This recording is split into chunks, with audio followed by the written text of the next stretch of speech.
A snarky flight attendant ridicules a quiet nobody in first class for wearing a strange, blinking necklace, only to find that the chain can crash a jet and it belongs to Jason Statham. Pride takes the mic at 38,000 feet, then the sky itself decides who walks off the plane alive. Jason Statham boarded the red-eye from Los Angeles to London Heathrow under an alias, Mr. Jonathan Blake, hopping for anonymity after a grueling shoot in the Mojave. The only thing tying him to his real persona was a slender, antique silver chain that disappeared beneath his charcoal Henley. At a glance, the necklace looked ordinary, but anyone with a jeweler's eye might have noticed faint, rune-like etchings along the links, etchings that pulsed with a barely perceptible glimmer whenever cabin lights dimmed. Young first-class passenger Lydia Kerr, a Twitch streamer known for debunking paranormal glitches, swore she saw the chain blink at boarding like Morse code in moonlight. She tweeted, "Row 1B guy's jewelry is literally sending signals, flight haunted." Seatmate Hank Whitman, a Nebraska corn ethanol lobbyist nursing a bourbon, claimed the necklace ticked audibly, yet when he leaned in, the sound died. "Must be your watch," Jason shrugged, burying the chain deeper. Hank chuckled but couldn't shake the sense the metal was alive. Enter Emma Raleigh, lead flight attendant, famous at Skylux Airways for running first class like a five-star restaurant if the maitre d' were armed with sarcasm. She'd seen her share of A-listers, but tonight she was irritable. A last-minute reshuffle had cost her a promised 3-day layover in Paris. Instead, she'd get a rainy London turnaround. As Emma distributed pre-departure champagne, she clocked Jason's low-key demeanor, yet fixated on the necklace's odd shimmer. To her, the chain violated dress code. No flashy or distracting jewelry in row 1, a rule she only enforced when passengers rubbed her the wrong way. Jason's quiet deflection had somehow done exactly that. When Jason asked for still water, Emma replied just loud enough for the cabin to hear. "Certainly, sir. May I also bring you a mirror so you can admire your little bling? Or will the cabin lights reflecting off it keep you entertained?" A soft ripple of laughter rose from two college-aged hedge fund interns, Seth and Carter Bailey. In 1D and 1F, Jason forced a polite smile, but Hank muttered, "Bit much, eh?" The glimmer on the necklace flashed 3 sharp bursts at Emma's remark. Lydia noticed and gasped. The seatbelt signs weren't even off yet, and the chain was apparently talking back. Emma's face flushed. She convinced herself the light was just polished silver, but she felt mocked. In the galley, junior attendant Miguel Reyes found the espresso machine clicking in perfect sync with the necklace's flashes, though it wasn't even powered on. He unplugged it, and the clicking stopped, only to start again as he walked past 1B. Air Marshal Donovan Price, traveling incognito in 2A, ran a micro-RF scan after noticing his tactical earpiece crackle near Jason's seat. The handheld device spiked when pointed at the necklace, then flatlined anywhere else. Classified frequencies, he thought. Is someone transmitting?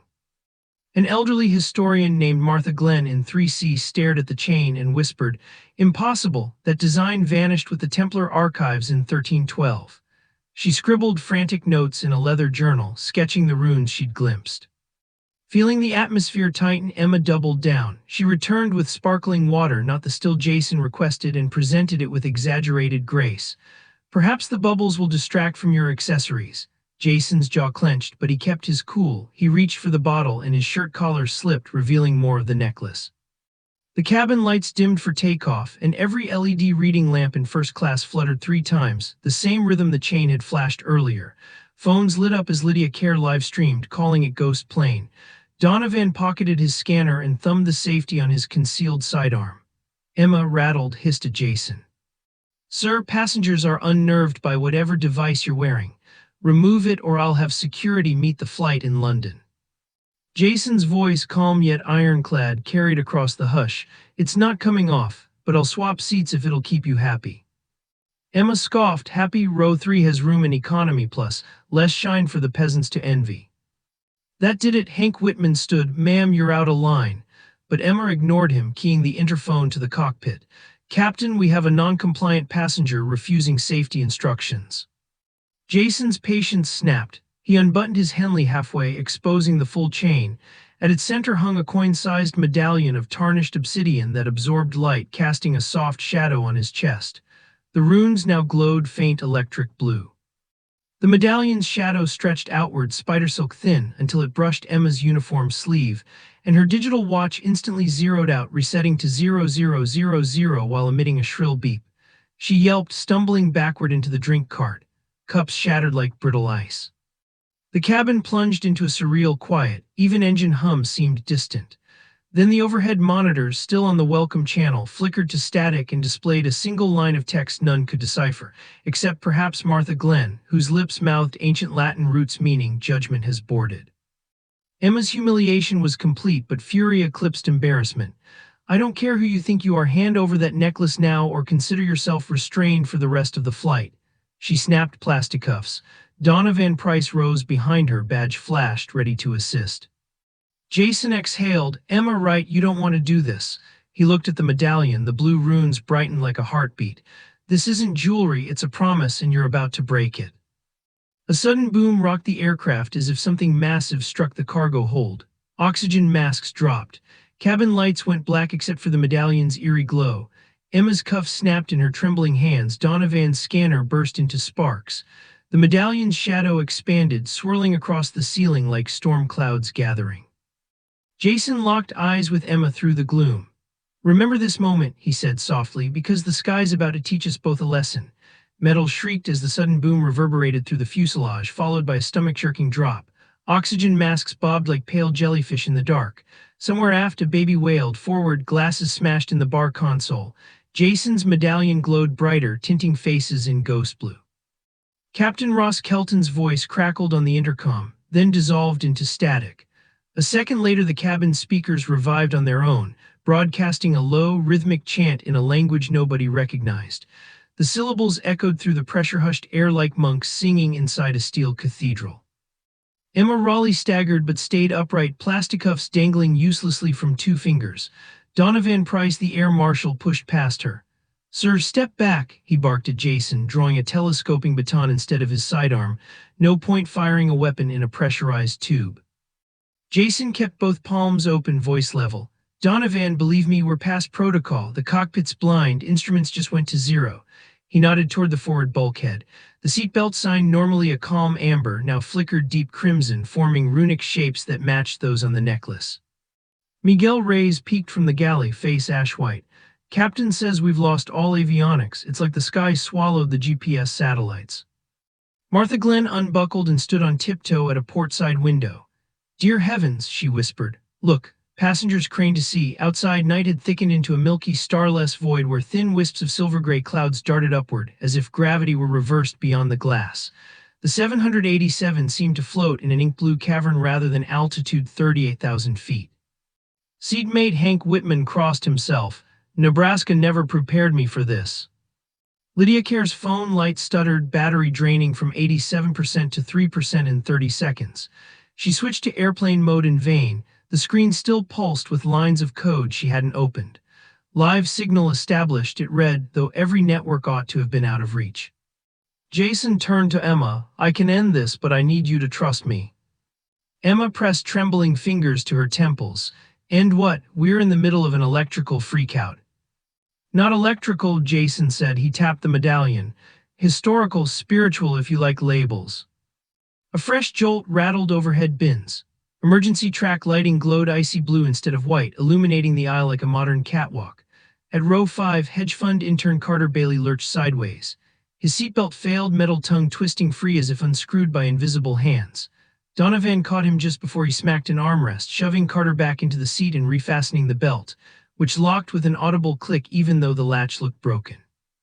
From the cockpit door came 3 sharp knocks, an old maritime code meaning open, danger outside. Yet Captain Kelton had a keypad. He'd never knock. Donovan tensed. That better be Ross. The door slid open of its own accord. No one stood there. Instead, a cool azure light spilled out, projecting a perfect, rotating hologram of a medieval compass rose. Each point bore the same rune etched into Jason's chain. Around the rose, 12 Latin words orbited. Emma recognized one: Humiliated. Martha Glenn gasped. "It's the Judicium Ventorum. Legend said the Templars forged it to test the pride of kings." Hank barked a humorless laugh. "Well, I sell ethanol, not royalty." Jason addressed the cabin. "Listen up, everyone. What's happening isn't a hijack, not an engine fault. This medallion belongs to an order older than any airline, and it's designed to summon judgment when arrogance meets power." His gaze settled on Emma, though not unkindly. A flight attendant humiliating a stranger in first class sounds trivial until a relic deems it emblematic of bigger sins. Emma flushed, but anger sputtered into confusion. Why me? Why this flight? Because I'm ferrying the medallion to London for containment, Jason said. The order predicted a trial en route. The object looks for contempt, then amplifies it. If unchecked, the trial spreads to everyone aboard and far beyond when we land. On cue, the overhead screens shifted from static to grainy footage of historical tyrants. Caligula at a banquet, Robespierre at the guillotine, McCarthy waving lists. The images rippled into modern clips of CEOs berating interns, influencers mocking service workers, a politician elbowing a janitor. Each clip ended with a flash of bluish runes. Miguel backed away, signing the cross. Lydia's phone died completely, but the blank screen now reflected her face against a ghostly backdrop, an empty terminal lined with doors bearing the passengers' names. Donovan clenched his baton. Statham, Blake, whatever, how do we shut it down? Jason indicated Emma. She needs to own her slight publicly, sincerely. The artifact feeds on pride, humility starves it. Emma's lips quivered. If apologizing keeps this bird in the sky, fine. She turned to the cabin, voice faltering. Ladies and gentlemen, I misjudged someone tonight. I let stress justify cruelty. Jonathan, Mr. Blake, Jason. Before she could finish, a roar like tearing silk filled the cabin. Window shades rattled down of their own accord, plunging everyone into cyan twilight from the aisle lights. The compass rose hologram accelerated, each Latin word bleeding into the next until they formed a single phrase, Pre superbia cadet coelum, because of pride the sky falls. Jason shouted, not enough, pride fights for inches, humility must kneel. Emma swallowed, then dropped to her knees on the soft carpet between rows 1 and 2. Tears welled but didn't fall. She held them back out of habit. I'm sorry, she said louder. I abused authority. I humiliated a man to feel powerful, and I ask forgiveness from him and from all of you. Silence, then a ding. The familiar seatbelt sign chimed back to amber. Normal white bulbs replaced the blue. Engines stabilized with a comforting hum. The compass rose slowed its spin, lines dissolving into particles that drifted like fireflies before vanishing. But the calm lasted 3 heartbeats. Suddenly every mask retracted, springing into ceiling compartments. The cockpit door slammed shut and Captain Kelton's voice returned, only it wasn't his. Humility acknowledged, but the verdict demands balance. One sin confessed, another revealed. A terrified scream erupted from 4B intern Seth Bailey's briefcase burst open, scattering $100 bills and a white packet stamped OxyContin. Hank's bourbon flask shattered, the carpet absorbing a smell too sweet for whiskey, liquid morphine he'd smuggled from a medical lobbyist's swag bag. One by one, cabin lights flickered over passengers' heads as unseen forces ripped away veneers. Lydia's livestream archives appeared on every phone, exposing staged ghost episodes. Martha Glenn's journal pages fluttered out, revealing plagiarized passages from obscure doctoral theses. Even Donovan's jaw tightened as a sealed envelope slid from his jacket, the kind special ops officers file when they've shot the wrong target. Panic spread, fingers pointed, secrets yelled. The jet trembled again, interior panels warping like soft plastic. Jason's medallion flared a white-hot blue. He grimaced, clutching it. The chains overloading, the trials snowballing. Miguel shouted above the din, so what's the next step? Everyone confess. Wouldn't work, Jason said. Some passengers can't or won't. The relic demands sacrifice equal to collective guilt. He locked eyes with Emma. It wants the symbol of pride cast away, the necklace itself. Emma shook her head. If you remove it, won't that release more power? Maybe, Jason said, or maybe ending the chain's journey ends the trial, but there's no hatch we can open at altitude. Cargo bay, Donovan had keyed his wrist mic, though nothing should transmit. Dreamliner has a service hatch rated for depressurization emergencies. We could toss it. Hank interjected, won't we get sucked out? Jason studied the medallion, runes now vibrating like piano wires. If we time it during the next pressure fluctuation, the relic's own field might seal the breach. Miguel's eyes widened, or tear half the plane apart. Another jolt, overhead bins popped, luggage raining down. The decision was made for them. Jason tugged the chain free, the clasp disintegrated, yet the link stayed intact as if magnetized around his neck. He winced at the heat. Emma rose, wiping tears. I started this spiral, I'll finish it, show me the hatch. Jason hesitated, it could kill you. Then it's penance, she faced the cabin. Seatbelts on, heads down, we're taking back the sky. Donovan led the way aft, Emma and Jason close behind. Turbulence hammered, floor buckling like waves under carpet. Halfway down the aisle, a final obstacle. The service door slid open toward them, revealing not a galley but an impossible corridor of stone arches, torchlight flickering along walls engraved with the same runes. Cold wind howled from it, carrying distant chanting, the same voice from the speakers. Jason's heartbeat thundered. This is new. Emma stepped forward. Then we end it here. She reached for the medallion. Jason pressed it into her palm. Blue fire licked her wrists but didn't burn. She strode through the archway. Donovan and Jason followed. As soon as they crossed, the aircraft's interior blinked out behind them like a closed eye. And the corridor began to collapse, stones crumbling inward, forcing them toward a spiral stairwell glowing with blinding light. The stone corridor rumbled behind Emma, Jason, and Donovan, sealing shut like a vault door as the Dreamliner faded from sight. Ahead, the spiral stairwell corkscrewed upward through impossible geometry, steps and landings hanging in midair, each flight bending at angles that defied gravity. Torches mounted in iron brackets burned a cold sapphire flame that cast no smoke, only drifting sparks that fizzled into runes before vanishing. Jason steadied Emma's elbow. One rule, don't look down. She looked anyway. There was no floor, just an abyss the color of midnight oil, punctuated by distant, twinkling dots, cabin windows of the plane shrinking farther away with every heartbeat. Donovan tested a step with his baton. The stone felt solid, but he could see through the gaps between stairs to nothingness. How does a relic fit a palace in the sky? Jason answered, it doesn't. The medallion folds space until the test is complete. They climbed. With each circuit the air grew heavier, as though guilt itself pressed on their lungs. Voices, murmurs, confessions, arguments echoed up the shaft. Halfway to the first landing, Emma realized they weren't echoes. They were live feeds of the passengers still seated on the aircraft beyond reality. She could hear Hank praying, Lydia sobbing, Martha narrating her plagiarized footnotes, Miguel reciting a childhood lie he'd never confessed. At the first landing, a stone lectern waited beneath an arch. Upon it lay a parchment and quill. Latin words pulsed across the page in blue fire, then rearranged into modern English. To ascend is to own the weight, one must carry the chain. Emma lifted the necklace, still hot but no longer burning, and draped it around her own neck. The link shrank to fit, locking with a metallic sigh. Her knees buckled under an invisible burden. Memories of every petty slight she had ever delivered flashed through her mind in relentless sequence. The trainee she demoted for spilling coffee, the elderly woman whose wheelchair she forgot to retrieve, the drunk passenger she mocked behind a galley curtain. Each misdeed pulsed as a leaden weight in her chest. Jason caught her shoulders. Share the load, touch the medallion.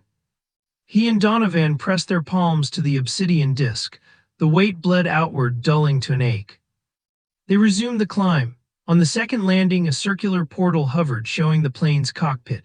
Captain Ross Kelton wrestled with frozen controls. The altimeter spun like a broken compass. 27,000 feet, 26,800. The Dreamliner was descending. Ross shouted Mayday calls into dead radios. Emma swallowed a sob. We're running out of time. A new inscription blazed above the portal. The sky continues to fall until the proud unmask themselves. Donovan frowned. We already confessed. Jason shook his head. Passengers didn't. This place waits for a champion to admit what the others can't. Stone steps quaked. A slab at the far edge of the landing slid aside, revealing another stair set, but this one slanted down into darkness. At its mouth stood a faceless sentinel of iron armor, 7 feet tall, holding a scale whose trays wobbled with bright blue embers. On one side a feather, on the other a tiny model of the plane. The sentinel's hollow voice boomed. Balance demands tribute equal to concealed sin. Jason understood instantly. If no one will speak truth, the relic will tip the scale by sacrificing lives. Emma straightened, shoulders squared. Then the tribute is me. The humiliation I caused sparked this nightmare. I'll take it all. She stepped toward the sentinel. Jason grabbed her wrist. Self-sacrifice won't satisfy an artifact forged to test collective conscience. It needs a confession that represents everyone's hidden pride. Donovan's baton clattered to the floor as realization dawned. Then it's mine. His voice trembled. I've spent years hiding the envelope you saw. In Kabul I took a shot I shouldn't have, killed a teenage interpreter because I misread a gesture. My report cleared me, but the truth stains every breath I take. He unpinned his marshal badge, laying it on the scale's feather side. Embers flared, the plane replica rose a fraction, but not enough. The Sentinel's helm turned expectantly toward Jason.